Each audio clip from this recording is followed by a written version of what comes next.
Hello, Tacoma. Thank you for joining me. This is Scott Willard, and this is the Congruence podcast, where faith and life come together. That thing about congruence, where we're really looking at that inward space of who and what we are at our core, and living in such a way that is expansive, that it's growing and really coming out in every aspect of our lives. And that's what we mean when we talk about congruence, is that we're really being true to who we are at our deepest nature. Talk about faith because honestly, I think faith has a lot to do with that inner core of who we are. I've talked to very few people that don't connect with spirituality and their spiritual self in one way or another. Lots of people I talk to don't connect with a solid grasp of organized religion. They don't want to identify with that, but they do connect with faith and with spirituality. And so that's what we talk about. We talk about faith and life, how faith, who and what we are from a spiritual perspective, comes through in the way that we live. That's what we talk about. And congruence is that space where we really allow that inner space to expand and grow. That's what we're talking about. So thank you for joining me. Welcome to Tacoma. Welcome to BD Local, their downtown Tacoma studio. Man, I've talked about this before, and I'm not done talking. I don't know if I'll ever really be done talking about who and what BD Local is. This is the grit of who and what we are as Tacoma. These are free voices that are expressing their thoughts, their beliefs, their talents, unfiltered, right? I mean, when the camera goes on and Sadie or Tim says, "You're live," they give me the countdown, 3, 2, 1, go. From that moment on, this is a free flowing experience of thoughts, feelings, and beliefs. And that's what you get with the podcasts that come out of BD Local. This is the voice of Tacoma. That voice comes from lots of spaces. It comes from arts, it comes from the business sector, it comes from the religious sector, it comes from people like myself who are all about really just living life and living it to the fullest. It comes from folks that have a political platform that they want to put forward. It comes from everyone. But what I think is the most significant is that it is a local voice. I've joked around before that this is what puts the grit into Grit City, that we are a common voice, and that the voice you hear that comes out of BD Local is just a real expression of who and what we are in the city of Tacoma, in the South Puget Sound. Hey, if you want to be a part of supporting these voices, I talked last week, about a creative way that somebody could support our voices. And Salomon Pizza and giving gift certificates to be able to trade for airtime. I mean, talk about a crazy way to support the work that we do here at BD Local, but it worked. I asked Tim this afternoon, "Hey, did you get a pie?" And he's like, "You know it." So there are lots of ways that you can support the podcasts and the expression of who and what we are as Tacoma and BD Local. If you want to reach out, you want to talk to Tim, you want to talk to Sadie, a number that you can call is 253-241-9268, or you can email them. You could just go on right now. I mean, you're watching the show live, right? Because that's what everyone wants to do. They want to watch the show live on Facebook. Just type in a comment. Even if you catch the show a week later, you can still type in a comment. It's going to show up on their feed and they can respond to you. If you want to support the podcasts that are coming out of BD Local, there's so many ways that you can do it. I know that, like other podcasters like myself, that we all appreciate the way that you step forward to support our community. And with that, I'm going to take just a momentary break to enjoy a little bit of my peppermint mocha coffee, and then we'll move on. And the walk here this afternoon was amazing and beautiful. The sun is bright. The air is crisp. It finally smells and feels like winter. I walked in, I had like that winter thing, right? Like the lenses of my glasses were dark because of the sunlight, yet my nose is like running because of the cold. It was like that beautiful thing that happens in fall where you get just enough sun to make you happy, and it's just cold enough to make the nose run and to make your hands just a little tingly. It was a great walk. So we just got done, and I shared a bit about this last week. We just got done with Thanksgiving.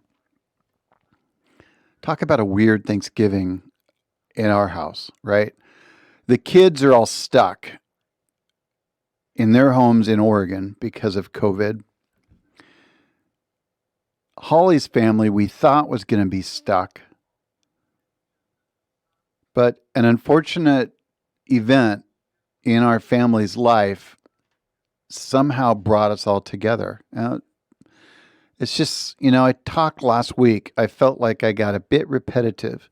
The number of times I talked about looking for the gift in the midst of the challenge.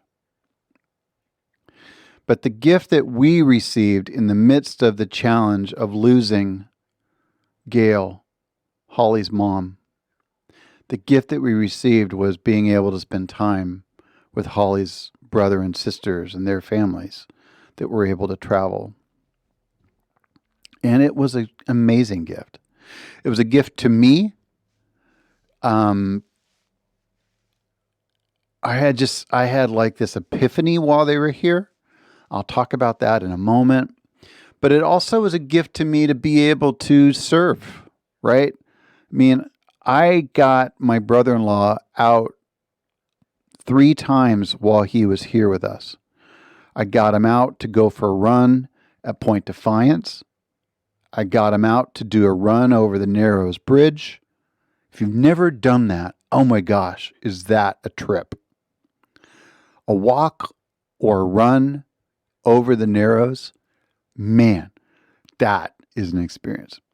And then I took him out to Key Peninsula to a park out there. I'm not going to lie, I don't remember what the park's called, but it's one of those cool parks where they've got horse trails, they've got mountain bike trails, and they've got hiking trails. And my service was getting him out because, as a lot of guys do, he processes feelings by moving. And getting him out of the house, surrounded by all of Gail's stuff and all of the energy of all the family who's struggling with her loss, getting him out of the house and getting him moving. That was the one gift that I could give him.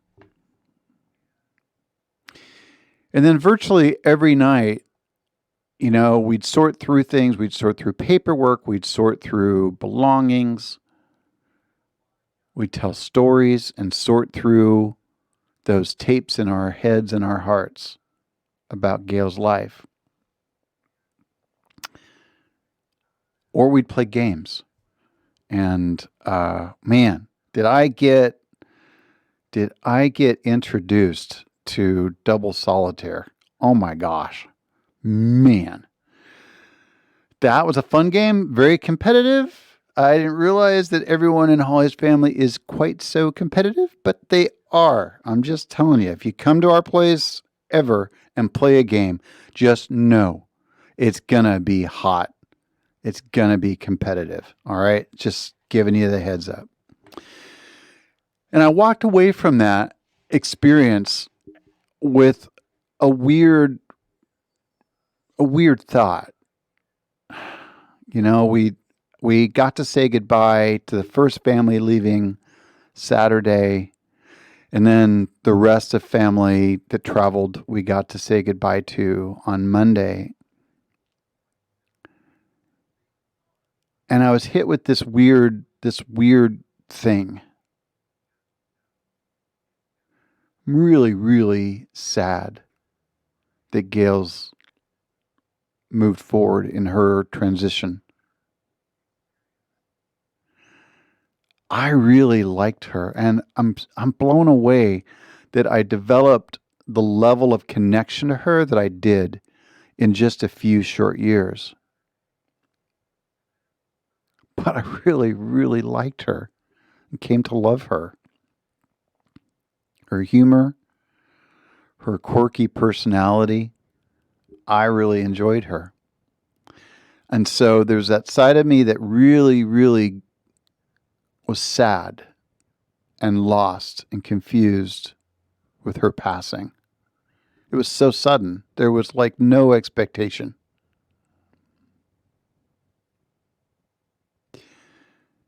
At the same time, I was struck with this experience of just having a blast with my brother-in-law and sister-in-laws and their families that came.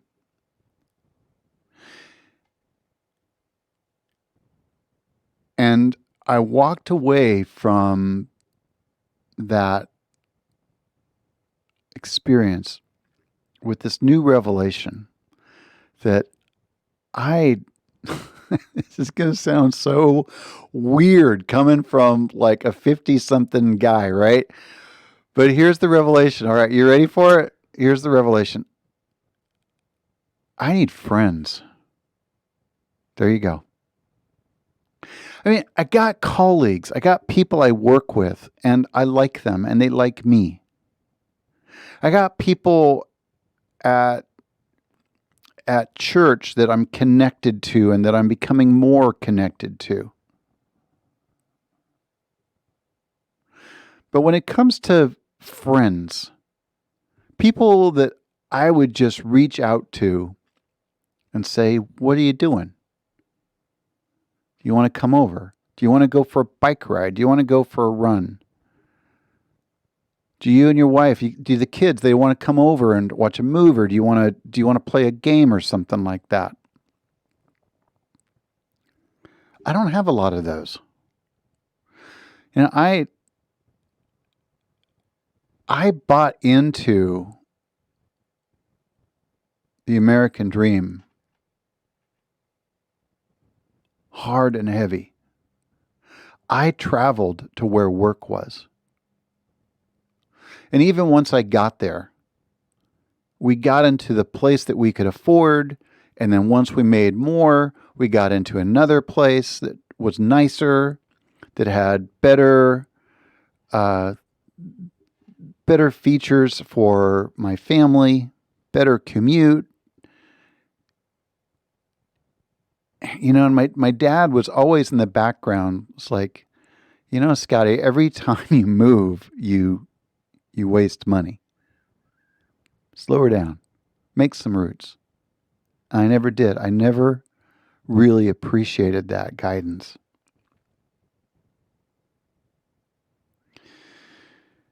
You know, and so like from high school through college, through my career, multiple moves back and forth from Oregon to Texas and back, from Oregon to Washington and back, and now in Washington again. Just never being settled and never really making those solid connections.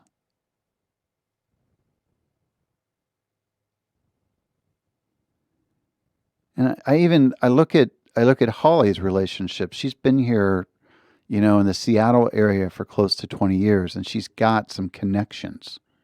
She's got some people that she has had the time to develop relationships with, and that, I think, is what it takes. It takes some vulnerability to be real about need, right? It is a needful thing to have relationship. It is a scary and vulnerable thing to reach out to people and put yourself out there about, do you want to grab a cup of coffee? Do you want to grab a beer? Do you want to watch the game? Do you want to do anything is a risk. That's putting yourself out there and being vulnerable. And then putting the time in the seat that builds trust so that those relationships grow and deepen.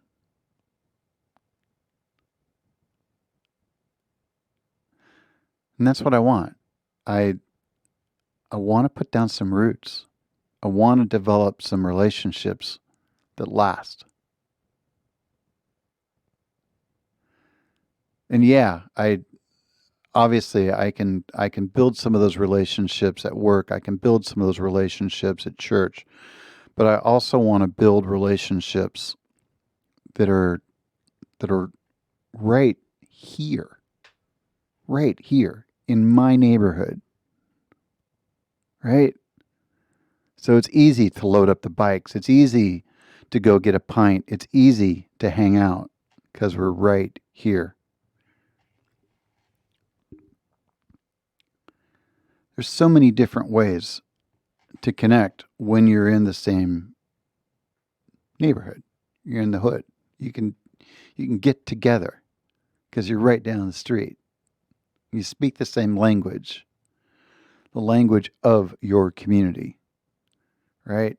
When I say Hilltop, you know what I'm talking about. When I say 6th Ave, you know what I'm talking about. When I say Proctor,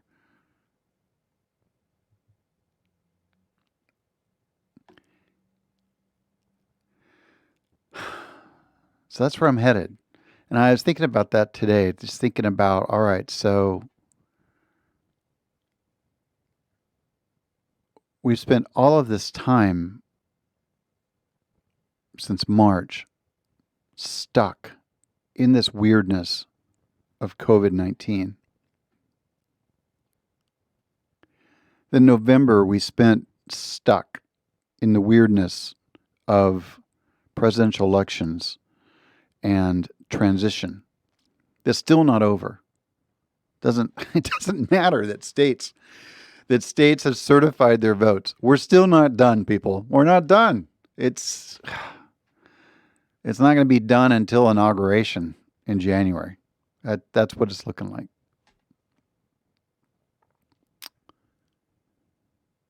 And then Gail's passing.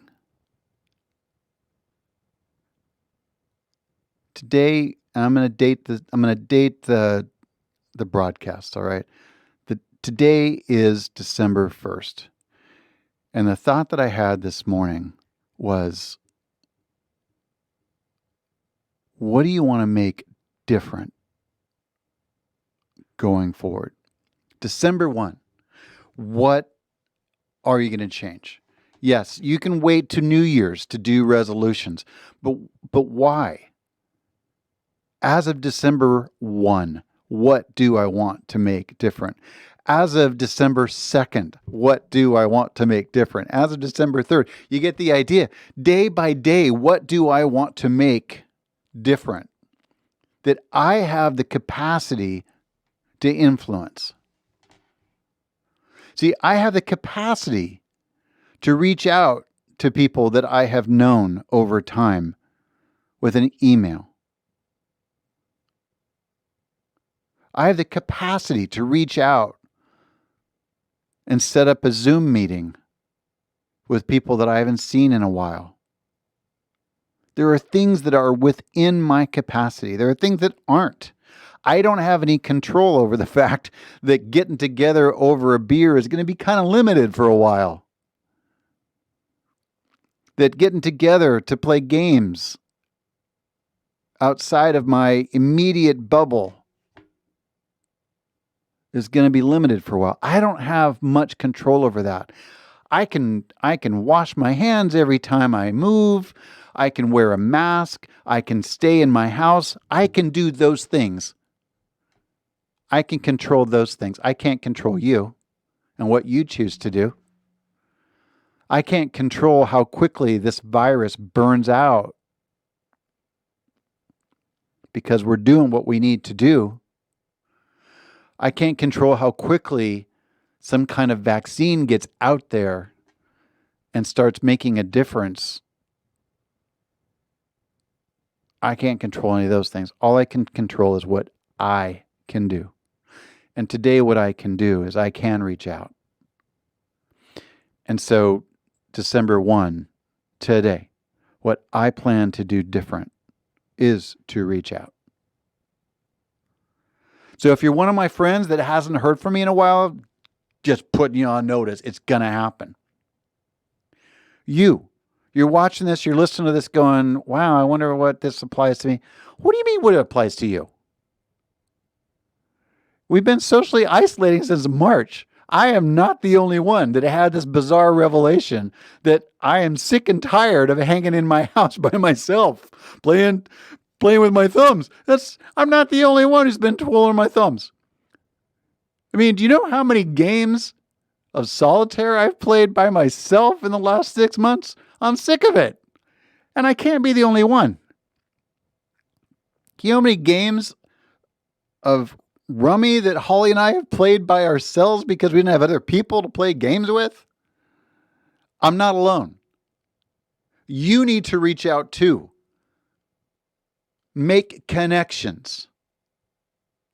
Do what is in your control. Do what is in your power to reach out and make a difference in your life today. Because there's so many things in our world that we cannot control. We need to take control of that which we can. And we need to move forward. There is a new day on the horizon, and that day is today. Seize it. Take a hold of it. Live it today. Tomorrow when you wake up, take a hold of it. Live it.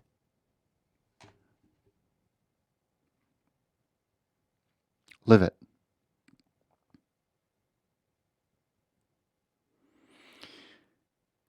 Well, there's my revelation for the day. I'm going to take control of what I can to move forward with building relationships. I was talking the other day with Holly, and I was like, it's almost like this weird existential pregnancy.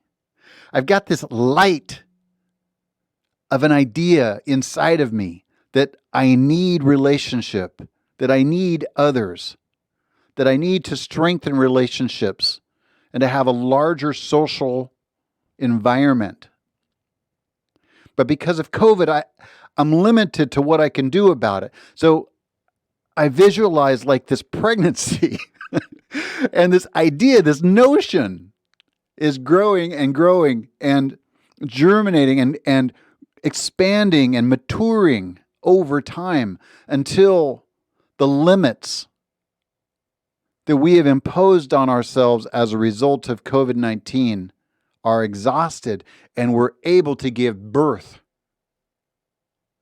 to all of these relationships that we've had growing inside of us. I don't know what life is going to look like in 9 months, man. We are going to have in this country a massive, massive baby shower thing going on. I'm just saying. We're going to have a crud of babies popping in 9 months or less as a result of the last 6 months that we've been experiencing in social isolation. Because if you're stuck at home with the person you love, there's not a lot else to do, right? And we have the opportunity for all of those special projects that we have that spark of an idea. We have this opportunity to let it grow, germinate, mature so that it can be born. As these artificial limitations of social isolation come down, take a hold, grab a hold of today and make it a new day that you own.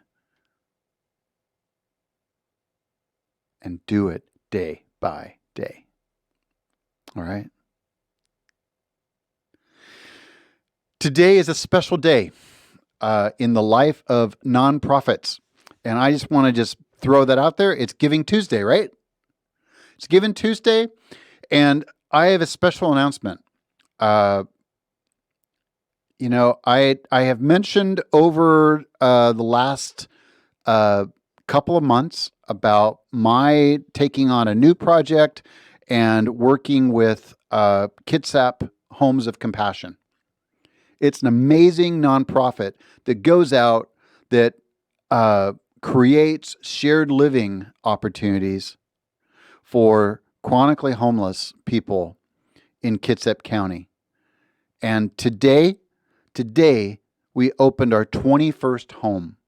Over 100 homeless people are off of the streets in Kitsap County as a result of what we've done with Kitsap Homes of Compassion. That's not the amazing announcement. The amazing announcement is that we have a group of concerned citizens in Pierce County. We have expanded our business license and our organization to now include Pierce Homes of Compassion. And we are hoping that within the next 3 months to be able to open our first home in Pierce County.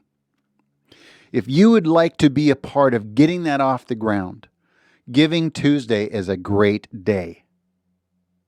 You can go to kitsaphoc.com or .org rather. Sorry, it is a .org, kitsaphoc.org, and you can go to our giving page. You can designate that you want your gift to go towards the opening of a Pierce County home. Do it. You want to see people have homes. You believe that having a safe roof over your head is a basic human right. You want to be a part of restoring dignity to people who have struggled in their lives. You can do this. You can give $5, $10, $50, $100, $5,000, $10,000, whatever is in your capacity to give. It is Giving Tuesday. Go to kitsaphoc.org, hit their give button, and give. Designate your gift for a home in Pierce County, and we will use those dollars to take homeless people off of the streets here in our community in Pierce County. You can be a part of restoring hope and dignity to the lives of people in our community by supporting Pierce Homes of Compassion. Brand spanking new. You heard it first, right here on BD Local. Listen, my time's almost up. I'm watching the clock. I've got 12 seconds left. And I just want to say thank you for joining me. And I want to say thank you for your prayers and your support as Holly and I have struggled through this transition with saying goodbye to Gail. Thank you so much. We appreciate and we feel your love and your prayers and your support. Thank you. Until next week. Bye, Tacoma.